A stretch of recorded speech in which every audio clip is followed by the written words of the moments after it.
बिस्मिल्लाहिर्रहमानिर्रहीम। अस्सलाम वालेकुम। उम्मीद करता हूँ आप लोग ठीक होंगे। जिनके पास पाकिस्तानी पासपोर्ट है और आप जाना चाहते हैं यूरोप में, तो आज मैं आपको कुछ कंट्रीज़ प्रेफर करूंगा, क्योंकि इन सब कंट्रीज़ में ये यूरोपियन कंट्रीज़ हैं और इनमें एक ऐसा भी कंट्री है जो कि विदाउट बैंक स्टेटमेंट आपको वीज़ा देता है। थोड़ी सी स्ट्रगल होगी और विदाउट बैंक स्टेटमेंट इनका विजिट वीज़ा आपको मिल जाएगा। तो बेसिक सी वीडियो को लंबी चौड़ी नहीं है, वीडियो को पूरा देखिएगा, तसल्ली के साथ देखिएगा, ताकि समझ के आप इससे फ़ायदा भी उठा सकें और ए टू जेड जितनी भी इंफॉर्मेशन है वो सारी आप समझ सकें। सबसे पहला हमारा पॉइंट, अगर आप कंफ्यूज्ड हैं कि यूरोप के किन कंट्रीज़ का विजिट वीज़ा इस टाइम अप्लाई करना चाहिए जिनकी वीज़ा रेशियो बेहतर है, इस वक्त अप्रॉक्सीमेटली 5 कंट्रीज़ है जो मैं आपको प्रेफर करूंगा। इनमें से एक ऐसा कंट्री है जो फैमिली विजिट को ज़्यादा प्रमोट करता है, और 4 जो कंट्रीज़ हैं वो इंडिविजुअली अगर आप विजिट वीज़ा अप्लाई करना चाह रहे हैं तो आपको इन कंट्रीज़ में जाना चाहिए। टोटल 5 यूरोपियन कंट्रीज़ आपको प्रेफर करूंगा। अगर आप कंफ्यूज हैं कि यार इस वक्त यूरोप के किस कंट्री का विजिट वीज़ा अप्लाई करना चाहिए हमें, नंबर 1 पे है स्पेन, दूसरे नंबर पे है जर्मनी, तीसरे नंबर पे है पुर्तगाल, चौथे नंबर पे इटली है, और 5वें नंबर पे जो फैमिली विजिट के लिए बेहतरीन कंट्री है वो है फ्रांस।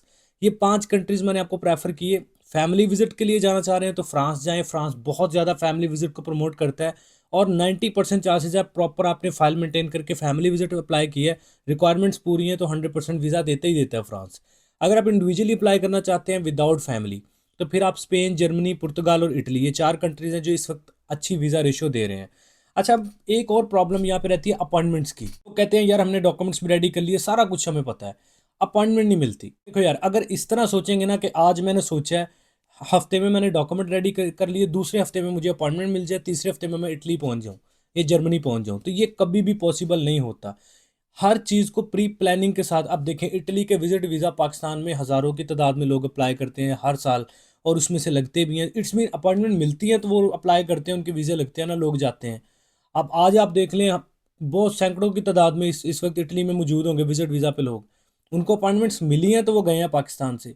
तो अगर अगर आप ये सोचे 2-3 हफ्ते के अंदर अंदर ही मेरा सारा कुछ हो जाए और मैं चला जाऊँ इस तरह, तो ये पॉसिबिलिटी नहीं होती। आपको प्री प्लानिंग करनी पड़ती है हर चीज़ की। ये मैं इसलिए बता रहा हूँ कि किसी भी कंट्री की अपॉइंटमेंट है वो पाकिस्तान में लेट मिलती है। कुछ कंट्रीज़ हैं जो इजीली दे देते हैं 1-2 हफ्ते में, लेकिन मोस्टली कंट्रीज़ जितने भी हैं वो 2-3 महीने बाद की अपॉइंटमेंट देते हैं, क्योंकि अनफॉर्चुनेटली पाकिस्तान की सिचुएशन ऐसी है कि हर बंदा जो है वो मूव होना चाहता है कि यार जल्दी से किसी ना किसी कंट्री निकल जाऊँ। जब इतनी तादाद में लोग अप्लाई करेंगे तो डेफिनेटली अपॉइंटमेंट्स लेट होंगी। तो आपको प्री प्लानिंग क्या करनी है, पहली चीज़ तो आपको टाइमिंग समझनी है कि हमेशा याद रखिए किसी भी कंट्री की अपॉइंटमेंट है ना, वो कोशिश करें आप उनके पोर्टल पे जाकर रात को, मतलब रात 11 बजे से लेके सुबह 3 बजे तक ये ट्राई करें आप। आपको इंशाल्लाह अपॉइंटमेंट मिलने के काफ़ी चांसेस रहेंगे, क्योंकि कम लोग अपॉइंटमेंट स्लॉट्स ले रहे होते हैं, तो आपको चांसेस होते हैं कि आपको मिल जाएगी। अगर नॉर्मली आपको मिलती भी है, फॉर एग्जांपल 3 महीने बाद की मिल गई, 2 महीने बाद की, 4 महीने बाद, 6 महीने बाद की मिल गई यार, तो आप कोई मसला नहीं है, कहीं भागे चले जा रहे हैं। सब कुछ नॉर्मली करें, ईजी होकर करें, प्री प्लानिंग के साथ करें, तभी कामयाबी है। 6 महीने बाद के अपॉइंटमेंट मिली है, 6 महीने में रहते हुए अपने डॉक्यूमेंट्स रेडी करें। जब बैंक स्टेटमेंट, वो आपने जब अपॉइंटमेंट से कोई 10-12 दिन पहले बैंक स्टेटमेंट निकलवा लें। अपने डॉक्यूमेंट सारे रेडी करके जिस दिन रेडी करके जिस दिन की आपका अपॉइंटमेंट है उस दिन जाकर डॉक्यूमेंट सबमिट कर लें। उन लोगों को अपॉइंटमेंट नहीं मिलती जो लोग कहते हैं 2 हफ्ते 3 हफ्ते के अंदर अंदर ही सारा कुछ हो जाए। जो लोग प्री प्लानिंग करके अपने आप को माइंड रखते हैं कि यार मुझे विजिट वीज़ा अप्लाई करना है, मुझे 6-7 महीने लगाने हैं इसके ऊपर, या 8 महीने, उनको तो अपॉइंटमेंट भी मिलती है, उनका प्रोसेस भी होता है, उनका विजिट वीज़ा अप्लाई भी होता है, इवन के मिल भी जाता है। अच्छा, अब ये जो मैंने कंट्रीज़ आपको बताए 5, ये वो कंट्रीज़ हैं जिनका विजिट वीज़ा आपको मिल सकता है अगर आप प्रॉपर प्री प्री प्लानिंग के साथ करेंगे। इनकी वीज़ा रेशो बेहतर है। अब आ जाए इनका विजिट वीज़ा लेना कैसे है, इसका प्रोसेस मैं आगे बताता हूँ। उसके लिए हम उस कंट्री को डिस्कस कर लेते हैं जो छठा कंट्री है जो विदाउट बैंक स्टेटमेंट आपको वीज़ा देता है। इसमें आपको विदाउट बैंक स्टेटमेंट आपको tourist e visa sticker visa मिल जाता है पासपोर्ट के ऊपर। अनफॉर्चुनेटली इसकी एम्बेसी कॉन्सुलेट वगैरह पाकिस्तान में नहीं है। आप समझ गए होंगे, बहुत सारे लोग, जॉर्जिया की मैं बात कर रहा हूँ। जॉर्जिया की जो कॉन्सुलेट है ईरान में मौजूद है, जो कि पाकिस्तानियों को डील करती है। कुछ क्लाइंट्स का किया जॉर्जिया का, उनका अल्हम्दुलिल्लाह स्मूथली प्रोसेस हुआ भी है। यहाँ पे स्क्रीन पे एक आपको ईमेल नज़र आ रही है। ये रिसेंटली हमने ईमेल की जॉर्जियन एम्बेसी को, एक अपॉइंटमेंट स्लॉट बुक की उनके ज़रिए। उन्होंने कहा जी आप ये डॉक्यूमेंट्स लेके अपने जो बंदा है उसको बोलें कि ये डॉक्यूमेंट्स लेके कॉन्सुलेट में पहुँच जाए। अब इसमें थोड़ा सा प्रोसेस में ओवरव्यू दे देता हूँ, जॉर्जिया का प्रोसेस होता क्या है। इसमें आपको सिर्फ आपका passport, ID card, white background photo, FRC, और अगर ये वैसे ये रिक्वायरमेंट्स मस्ट होती हैं, और साथ में आपकी फ़ीस जो इसकी $20 या $25 या $30 मेरे ख्याल में इसकी वीज़ा फ़ीस होती है, जो उसी कॉन्सुलेट के नियर ही कोई बैंक है उसमें आपने पे करनी होती है, और वो चिट भी आपने साथ रिसिप्ट भी लेके जानी है। ये कोई 3-4 डॉक्यूमेंट्स होते हैं। अब एडिशनली अगर आप इसके साथ अपनी बैंक स्टेटमेंट लगा दें, ट्रैवल हिस्ट्री है वो लगा दें, आपके कोई और सोर्स ऑफ इनकम के डॉक्यूमेंट्स हैं, कोई भी एडिशनली सपोर्टिंग डॉक्यूमेंट्स आप लगाना चाहें, आप लगा सकते हैं। लेकिन एम्बेसी रिक्वायर्ड करती है passport, ID card, white background photo और आपका एफआरसी। ये 4 डॉक्यूमेंट्स एम्बेसी मांगते हैं, या फिर आपका ट्रैवल प्लान और कवर लेटर। ये चीज़ें भी, अब ये तो बल्कि हर वीज़ा के लिए मैं रिकमेंड करूँगा कि ट्रैवल प्लान और कवर लेटर, ये हर हर अपने किसी भी कंट्री का वीज़ा अप्लाई कर रहे हैं ना, इवन के कंट्री नहीं भी मांग रहा उसको दें, ताकि उसको पता चले कि आपका पर्पस ऑफ विजिट क्या है। अब जॉर्जिया की थोड़ी सी सूरत हाल भी आपको बता देता हूँ। जॉर्जिया जो है ना, वो वहाँ पे जॉब्स अपॉर्चुनिटीज़ अवेलेबल हैं, लेकिन उन लोगों के लिए हैं जो कि एजुकेटेड हैं। अगर इन आपकी एजुकेशन इतनी नहीं है, हाँ कोई एक्सपीरियंस आपके पास है या एजुकेशन अच्छी आपके पास है, ये 2 चीज़ें आपके पास है, तो आपको जॉर्जिया में जॉब मिल जाएगी इजीली। अगर आप कोई वेटर, क्लीनर, छोटी जॉब है, मतलब लेना चाह रहे हैं, एजुकेशन भी इतनी नहीं है, एक्सपीरियंस भी नहीं है, तो फिर आपके लिए जॉब्स अवेलेबल वहाँ पे नहीं है, क्योंकि वहाँ पे लैंग्वेज का थोड़ा सा इशू रहता है। जैसे अज़रबैजान, तुर्की वगैरह में, लेकिन ये है कि आपको जॉब मिल जाती है अगर आपको टेक्निकली कोई एक्सपीरियंस है, कोई आपको एक्सपर्टीज़ है आपकी, या फिर एजुकेशन आपकी अच्छी है, तो आपको जॉब मिल सकती है। बिज़नेस के लिए बड़ी ज़बरदस्त अपॉर्चुनिटी है जॉर्जिया। जैसे अज़रबैजान में बड़ा अच्छा बिज़नेस को एक बूस्टअप मिलता है अगर आप प्री प्लानिंग के साथ जाएँ, तो इसी तरह जॉर्जिया में भी आपको ये चीज़ मिलती है। यूरो चलता है वहाँ पे मोस्टली, जो समझ लीजिए ट्रेडिंग होती है ना, वो डॉलर और यूरोस में होती है। इनकी करेंसी तो और है, लेकिन डॉलर यूरो में ही ज़्यादा कंसिडर किया जाता है इंटरनेशनल ट्रेडिंग को या फिर फॉरेनर्स के लिए। जॉर्जिया का प्रोसेस ये होता है कि आपकी सबसे पहले ऑनलाइन एप्लीकेशन जाती है कॉन्सुलेट को। आप हमारे ज़रिए अपनी ऑनलाइन एप्लीकेशन भिजवा सकते हैं कॉन्सुलेट को, हम आपको अपॉइंटमेंट भी बुक करके दे देंगे। ईरान जाना पड़ता है आपको। प्रोसेस थोड़ा सा ओवरव्यू दे देता हूँ। इंडिया का वीज़ा इस तरह होता है कि आपने सबसे पहले घर बैठे अपने जो डॉक्यूमेंट्स हैं ना, उनको स्कैन करवा के passport, ID card, white background photo, FRC और कवर लेटर और ट्रैवल प्लान, और साथ में इंश्योरेंस भी आपकी लगती है 30,000 यूरोज़ को जो कवर करती हो। ये कुछ डॉक्यूमेंट्स होते हैं जो कि मस्ट हैं। अब इनके साथ bank statement, source of income, कोई प्रॉपर्टी डॉक्यूमेंट्स, कुछ भी एडिशनली लगाना चाहें वो आपकी अपनी मर्जी है। सपोर्टिंग डॉक्यूमेंट्स में ये सारे स्कैन करके आपने कॉन्सुलेट को ऑनलाइन भेजने होते हैं उनकी पोर्टल पे। साथ में आपको प्रॉपर अपनी एप्लीकेशन देनी होती है। आप हमारे ज़रिए अपनी एप्लीकेशन दिलवा सकते हैं। नंबर स्क्रीन पे चल रहा है, आपने जस्ट व्हाट्सएप पे मैसेज करना है और वेट करना है। कॉल नहीं करनी, ना ही बार बार आपने कॉल करके डिस्टर्ब करना है। 2 से 3 दिन का वक्त लग सकता है आपको। 2 से 3 दिन के अंदर अंदर रिप्लाई आ जाएगा हमारी तरफ से। अगर जॉर्जिया की जो अपॉइंटमेंट प्लस फाइल सबमिशन हमारे ज़रिए करवाना चाहते हैं, पाकिस्तान से होती है पहले, तो ये नंबर पे आप व्हाट्सएप पे मैसेज कर दीजिएगा। सबसे पहले आपको अपने डॉक्यूमेंट्स कॉन्सुलेट को भेजने होते हैं, अपनी एप्लीकेशन भेजनी होती है फिलअप करके, एक फॉर्म फिलअप करके, एप्लीकेशन फॉर्म। उसके बाद कॉन्सुलेट आपका रिव्यू करती है एप्लीकेशन फॉर्म और आपके डॉक्यूमेंट्स। उसके बाद कॉन्सुलेट कहती है जी आप इस तारीख को इतने बजे आपने अपेयर होना है यहाँ पे। अपने डॉक्यूमेंट्स ये जो आपने हमें भेजे हैं फिजिकली पकड़े, इनको लेके कॉन्सुलेट में आ जाएं। आप यहाँ पे अपेयर होना है आपने इस तारीख को। आपने फिर उस तारीख को वहाँ पे पहुँचना होता है। पहुँचना कैसे होता है, आप ईरान का लेंगे tourist visa.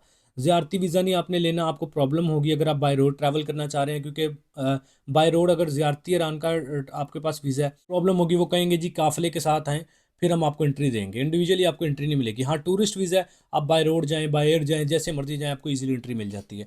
Tourist visa ज़ियारती visa से थोड़ा सा एक्सपेंसिव होता है, तो पैसे बचाने के चक्करों में ज़ियारती वीज़ा ना लें। अगर काफ़िले के साथ जा रहे हैं डेफिनेटली लें, लेकिन अगर आप इंडिविजुअली जाना चाह रहे हैं तो टूरिस्ट वीज़ा लें। ईरान का फिर आप टूरिस्ट वीज़ा लेंगे, प्लानिंग के साथ सारी चीज़ें करनी है आपने। टूरिस्ट वीज़ा लेंगे, फिर मतलब अपनी अपॉइंटमेंट को मद्देनज़र रखते हुए आपने टूरिस्ट वीज़ा लेना है। टूरिस्ट वीज़ा जब मिल जाएगा फिर आप ईरान जाएंगे। कोई 5-7 दिन वहाँ पे क्याम करना है तो करें, पहले चले जाएँ। कोई 3-4 दिन वहाँ पे स्टे कर लें, घूम फिर लें ईरान भी।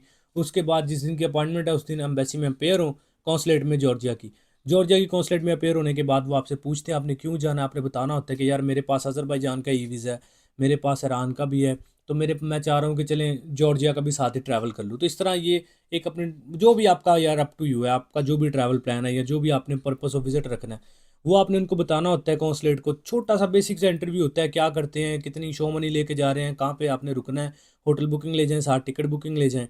टिकट बुकिंग भी अपनी साथ लाजमी लेके जाएँ।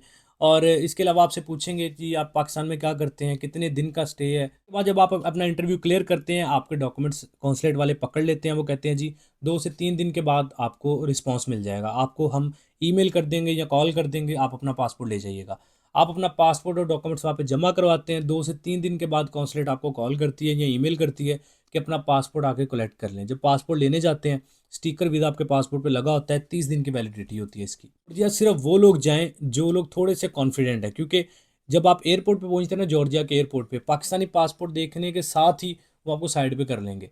आपको एक प्राइवेट रूम में ले जाएंगे, वहाँ पे थोड़े बहुत क्वेश्चन करेंगे, भाई कहाँ ठहरना है, मतलब थोड़ा सा बेसिक सा आपका इंटरव्यू वहाँ पे भी लेंगे। तो थोड़ा कंफ्यूज आप थोड़े से भी हो गए, उन्होंने आपको डिपोर्ट कर देना वापस। क्योंकि जॉर्जिया से आगे शेंजन वगैरह जाना, डंकी लगाना बड़ा आसान है। रिकमेंड नहीं कर रहा, एक बता रहा हूँ, एक जनरल इन्फॉर्मेशन बता रहा हूँ। तो इसलिए जॉर्जियन जो एयरपोर्ट इमिग्रेशन है वो बहुत ज़्यादा इस मामले में स्ट्रिक्ट है। थोड़ा सा भी उनको डाउट हो वो बंदे को डिपोर्ट कर देते हैं। अगर आपने उनको सेटिस्फाइड कर दिया तो आपको एंट्री मिल जाती है। ये सारी डिटेल थी जी। जॉर्जिया के वीज़ा की भी एक वर्थ इट है, जैसे तुर्की के वीज़ा की बहुत ज़्यादा वर्थ है, इसी तरह जॉर्जिया के वीज़ा की भी बहुत ज़्यादा वर्थ है। अब आ जाएं जी, जो मैंने आपको पहले कंट्रीज बताएं, जर्मनी, फ्रांस, स्पेन, इटली, पुर्तगाल। इन कंट्रीज़ का विजिट वीज़ा आपने कैसे अप्लाई करना है, मैंने डिटेल के साथ वीडियो बनाई है। कौन से डॉक्यूमेंट्स हैं, कैसे डॉक्यूमेंट्स बनाने हैं, अपॉइंटमेंट कैसे बुक करनी है, वीज़ा अप्लाई कैसे करना है, कितनी फ़ीस है, हर चीज़ मैंने क्लियर की हुई है। जो डिस्क्रिप्शन है ना, डिस्क्रिप्शन में आपको कुछ वीडियोस के लिंक्स मिलेंगे। जर्मनी का विजिट वीज़ा कैसे अप्लाई करना है, फ्रांस का कैसे करना है, इटली के लिए अपॉइंटमेंट कैसे लेनी है, पाकिस्तानियों के लिए थोड़ी सी आसान हुई है, और डॉक्यूमेंट्स कौन से चाहिए, वीज़ा फीस कितनी है, सारी चीज़ें मैंने ना उन वीडियोज़ में कवर कर रखी है। आपने वो वीडियोज़ देखनी है, इंशाल्लाह ये विजिट वीज़ा के लिए डॉक्यूमेंट्स, फीस, हर चीज़ आपको समझ आ जाएगी। डिस्क्रिप्शन में वीडियोज़ के लिंक्स हैं। डिस्क्रिप्शन का जिन लोगों को पता नहीं है, आप एवरी वीज़ा यूट्यूब चैनल को सर्च करें, यूट्यूब पे एवरी वीज़ा यूट्यूब पे चैनल आ जाएगा, उसको ओपन करें, वीडियोस में जाएं और आप देखें तो आपको सारी वीडियोस मिल जाएंगी। या फिर आप जर्मनी विजिट वीज़ा आगे एवरी वीज़ा लिख लें, Italy visit visa every visa लिख लें, France visit visa every visa लिख के सर्च कर लें, वीडियो मिल जाएगी। उसमें डॉक्यूमेंट्स, प्रोसेस, हर चीज़ बताई गई है। तो इसलिए यहाँ पे बता के बिला वजह वीडियो लंबी नहीं मैं करना चाह रहा। बेस्ट सजेशंस थी आपके लिए। जो लोग जॉर्जिया ट्रैवल करना चाह रहे हैं ना, वो मैं रिकमेंड करूँगा ईरान, जॉर्जिया, आज़रबाईजान, तुर्की, ये 3-4 कंट्रीज़ एक एक टूर में आप ट्रैवल कर सकते हैं बाय रोड। और ये आप पूरा पैकेज बना सकते हैं, प्री प्लानिंग के साथ जा सकते हैं। तो ये एक ओवर सा बेसिक सा मैंने आपको ओवरव्यू दिया कि इस वक्त आपको अगर विजिट वीज़ा अप्लाई करने के लिए आप कंफ्यूज्ड हैं तो आपको किन कंट्रीज़ की तरफ जाना चाहिए। अगर पासपोर्ट की वेल्थ बढ़ानी है तो फिर मैंने आपको जॉर्जिया का बताया है, ये पूरा पैकेज आप बना सकते हैं। और भी काफ़ी ऑप्शंस होते हैं। तो इंशाल्लाह अगर आप डिमांड करेंगे तो जहाँ पे भी बेस्ट और चीप ट्रैवल हिस्ट्री बनती है वो कंट्रीज़ मैं आपको प्रेफर करूँगा, जो एक टूर में आप 3-4 कंट्रीज़ 5 ट्रैवल कर लें। तो ये आप मुझे कमेंट सेक्शन में बताइएगा। अगर आप ज़्यादा लोग कहेंगे तो मैं ज़रूर ये रिकमेंड करूँगा आपको। यहाँ पे एक छोटी सी रिक्वेस्ट हो रहा है कि हमारा व्लॉगिंग चैनल है, उसमें मैंने कुछ इंटरनेशनल व्लॉग्स अपने अपलोड किए हैं, उनको जाके देखें, सब्सक्राइब करें। अगर तो आप उसको सपोर्ट करेंगे तो नेक्स्ट जहाँ पे भी मैं ट्रैवल करूँगा आपके साथ वीडियोस शेयर किया करूँगा बना के। अगर आप उसको सपोर्ट नहीं करेंगे, सब्सक्राइब नहीं करेंगे, जो ऑलरेडी वीडियोस अपलोड हैं उनको देखें, इंटरटेन होंगे आप, तो सब्सक्राइब करें। अगर आप सब्सक्राइब नहीं करेंगे, सपोर्ट नहीं करेंगे, तो फिर मैं उस चैनल पे वर्किंग नहीं करूँगा, क्योंकि आप लोग देखने ही नहीं चाहेंगे तो मैं फिर उस पर अपना टाइम वेस्ट नहीं करूँगा। तो अगर आप लोग चाहते हैं कि मैं इंटरनेशनल व्लॉग्स, कुछ मैंने वैसे ऑलरेडी अपलोड वहाँ पे कर रखे हैं, उनको देखें। और अगर आप चाहते हैं कि इन फ्यूचर भी मैं अगर किसी कंट्री में जाऊँ तो वहाँ पे भी व्लॉग्स बनाऊँ, तो फिर उस चैनल को सब्सक्राइब करें। डिस्क्रिप्शन में आपको लिंक मिल जाएगा, वॉक एंड टेल्स के नाम से यूट्यूब चैनल है। पूरी उम्मीद है इस वीडियो से आपको कुछ ना कुछ नया सीखने को मिला होगा, या आपके लिए बेनिफिशियल रही होगी।